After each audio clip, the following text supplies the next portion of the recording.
Alam niyo ba kung ano ang ibig sabihin ng solid yellow line sa kalsada? Ang solid yellow line ay isa sa pinakamahalagang lane markings sa kalsada pagdating sa road safety and traffic control. Kapag nakita mo ang solid yellow line sa kalsada, ang ibig sabihin nito ay bawal kang mag-overtake o di kaya na may lumipat sa kabilang linya. Bakit?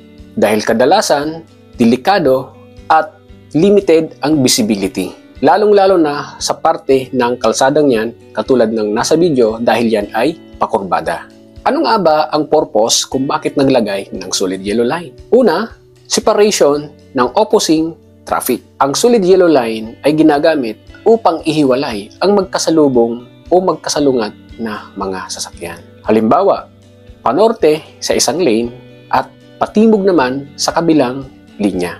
Pangalawa, bawal lumagpas. Kapag solid line ang nasa tabi mo, bawal mag-overtake, bawal mag-U-turn, o bawal tumawid. Isa itong safety reminder na delikado ang pagtawid mula sa kabilang linya.